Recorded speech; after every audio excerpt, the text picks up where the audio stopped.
masih ngasih kesempatan kehidupan kedua buat gua. Assalamualaikum, kembali lagi di channel. Bagaimana kabar ya IoT?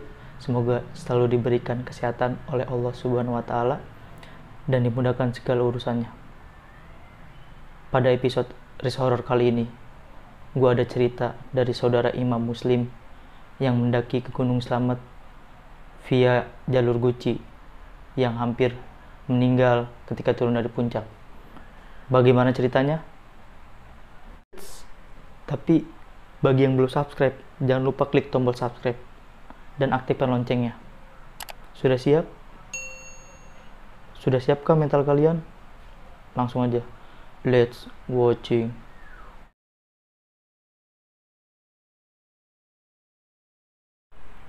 Awal cerita ketika minggu tenang sebelum UAS perkuliahan dimulai. Gua dan teman-teman gua kumpul di Musola Al-Husna Kota Cirebon. Di situ kami ngobrol-ngobrol santai dan gua punya inisiatif untuk ngajak teman-teman gua muncak.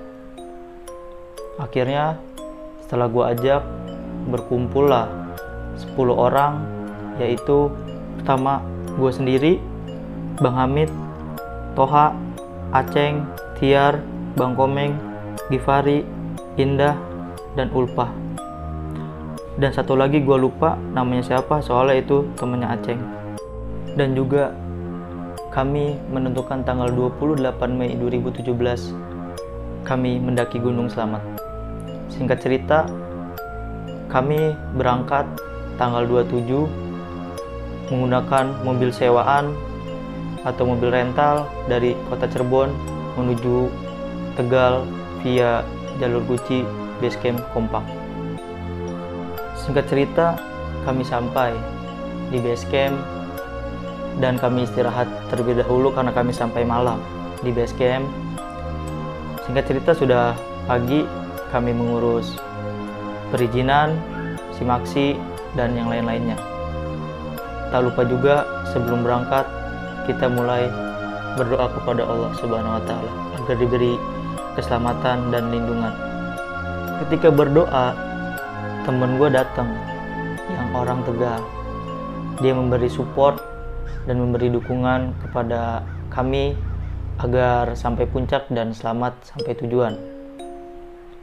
Di sini adalah kesalahan gue. Ketika berdoa dan sebelum berdoa, gue itu banyak tingkah, banyak lagu, dan ada perkataan sombong atau sifat sombong yang ada dalam diri gue. Ya, ini seperti ini. Temen gue ngeledek awalnya, lu kuat nggak naik ke puncak? Ke Cermi aja gagal. Gue sombong, ya Slamet mah gampang didaki, pasti bisa. Akhirnya pendakian pun dimulai. Belum sampai pos 1, gua udah terasa capek banget, udah lelah banget, padahal pendakian baru saja dimulai. Singkat cerita, rombongan terpisah menjadi 2. Rombongan pertama terdiri dari 6 orang dan rombongan kedua terdiri dari 4 orang, yaitu gua sendiri, Bang Hamid, Bang Komeng, dan Ulpah.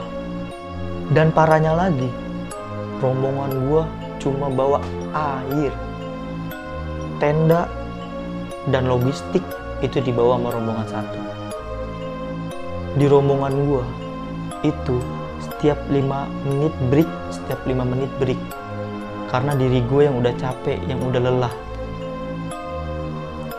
Akhirnya kelompok gua bermalam di jalan tanpa tenda.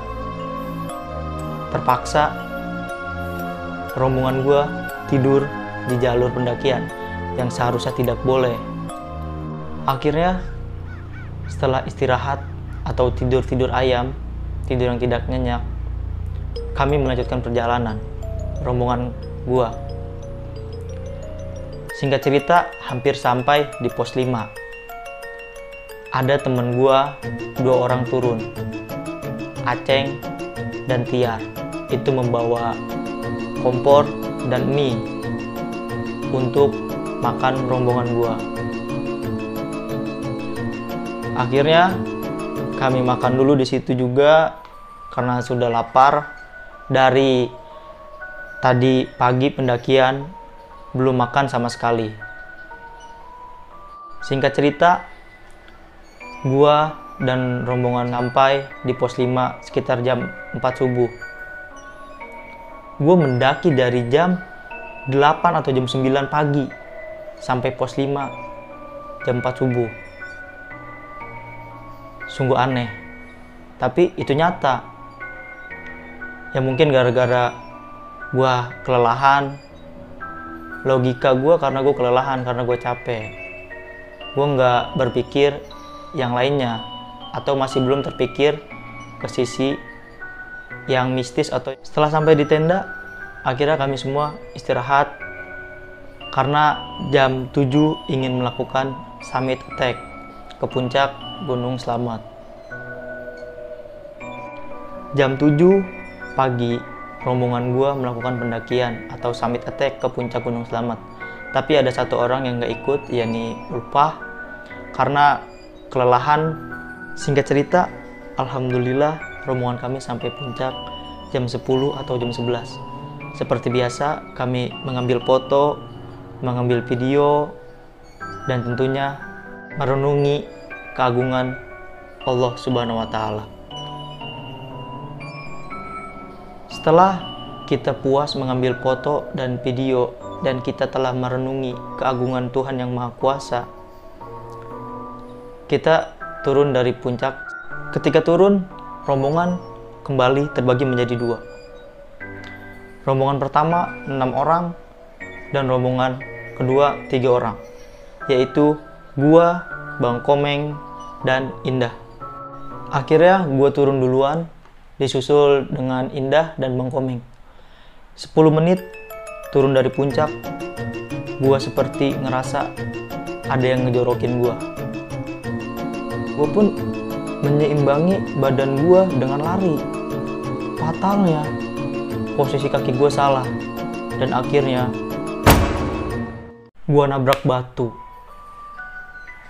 Di situ gua udah berpikir, wah, gua mati di sini. Gua mati di sini. Tapi alhamdulillahnya Allah masih ngasih kesempatan kehidupan kedua buat gua. Gua hanya mengalami luka di bagian tangan gua dan di perut gua. Padahal gua tuh nabrak batu besar. Logikanya kalau jatuh pasti pala yang kena. Tapi kuasa Allah, wallahu alam, gue di situ hanya bisa menyebut nama Allah dan terus bersolawat agar selalu diberi keselamatan oleh Allah Subhanahu wa Ta'ala.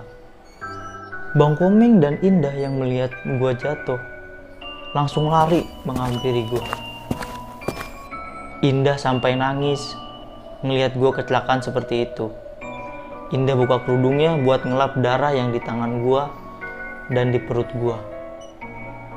Setelah darah di tangan gua dan di perut gua sudah bersih, gua, Bang Komeng dan Indah melanjutkan perjalanan dengan rasa sakit yang gua rasa.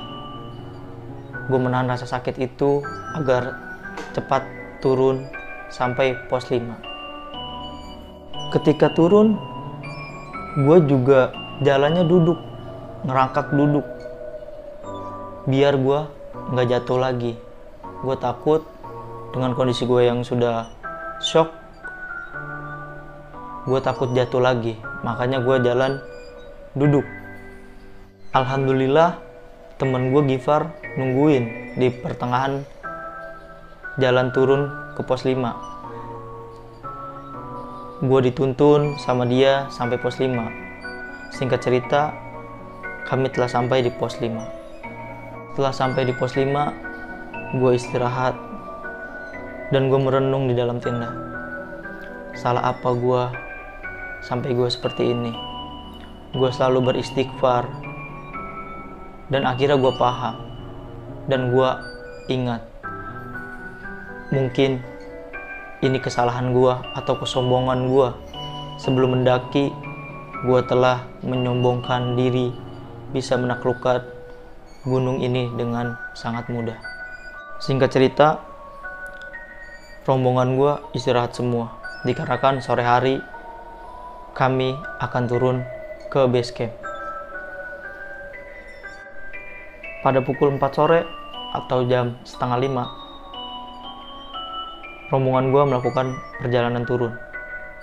Dan alhamdulillah perjalanan turun berjalan dengan sangat lancar dan hanya memakan waktu 1 jam kurang lebih. Dan sampai base camp sebelum maghrib.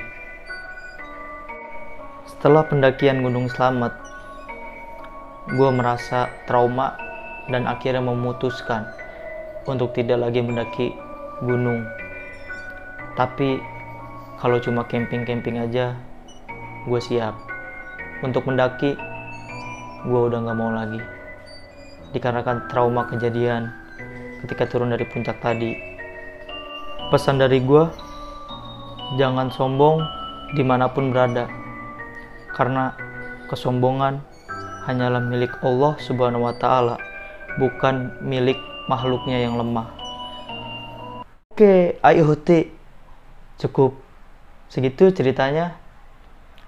Bagaimana cerita kali ini? Coba kalian tulis di kolom komentar, oke?